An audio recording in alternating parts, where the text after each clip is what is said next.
Donc Willem Vadel, je suis consultant pour FactSet dans la section Investment Management, donc je m'occupe des clients en banque privée et gestion de fortune.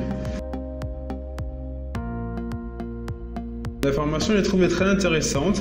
C'était plus par curiosité intellectuelle que j'ai tenu à suivre cette formation, car au sein de mon travail quotidien, je n'ai pas forcément exposé à toutes les problématiques que rencontrent les équipes M&A, Transaction Services et autres. Néanmoins, c'était intéressant de pouvoir comprendre quelles étaient les différentes méthodes de valorisation des entreprises, comment était évaluée l'entreprise, d'avoir un peu des exemples concrets après avoir appris des théories de valorisation, pouvoir les mettre en pratique à l'exemple concret. Il y avait une très belle cohésion. Dès le départ, effectivement, les gens n'étaient pas timides, on a tous participé, répondu aux questions. Quand il y avait des cas étudiés à faire, on s'aidait, on se partageait des réponses ou des indications néanmoins. Du coup, un bon mindset dans le partage et dans la volonté d'aller plus loin tous ensemble.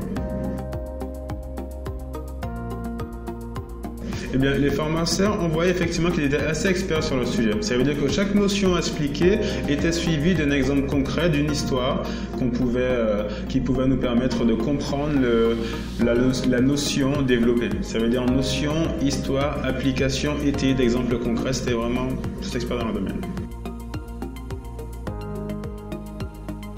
Eh bien, FactSet était en des solutions pour le M&A. Je connaissais le shareholder activism, je savais un petit peu quels étaient les enjeux de ce milieu. Néanmoins, ça m'a permis d'aller plus loin dans la compréhension de ce que c'était avec des exemples de pourquoi c'est fait, de qui ça concerne et dans quelles conditions ça peut être réalisé. Donc oui, ça m'a permis d'avoir un petit précis de ce qu'est le shareholder activism. Eh bien, littéralement bouche bée. Ça veut dire que là, on avait un étudiant qui avait fait 1 an de M&A à Hong Kong et qui avait la bouche ouverte, si je puis dire, en voyant le gain de temps qu'il aurait pu réaliser s'il avait FactSet, en voyant la simplicité, la fluidité qu'il aurait pu apporter dans la création de ces modèles qu'il plantait avec Excel, mais qu'il aurait pu étoffer et mettre plus haut avec FactSet. Eh bien, l'intérêt de le faire aujourd'hui, c'est que quand on est en banque, on a les missions qui tombent, on a les requêtes qui tombent de la part de l'associé, du senior, etc. On n'a pas le temps de se former à un outil. Le gros avantage, la grosse plus-value, c'est d'arriver en ayant pas forcément une formation d'outil, mais au moins une notion.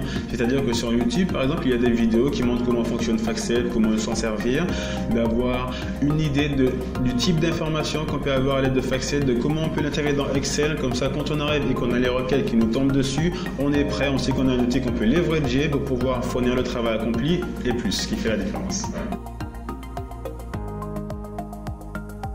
Tout à fait. Je pense que les études, les passions, le parcours sont quelque chose qui vont être assez similaires pour tous les jeunes diplômés ou jeunes qui souhaitent s'engager dans la finance. Néanmoins, ce qui fera la différence, ça va être la volonté d'aller plus loin, c'est-à-dire de ne pas juste arriver à maîtriser Excel et les concepts financiers, de maîtriser un outil qui sera très probablement utilisé en entreprise, que ce soit FactSet par exemple, ou c'est un vrai plus qui fera la différence et qui saura permettre aux stagiaires ou à l'associé de faire la différence au cours de son expérience.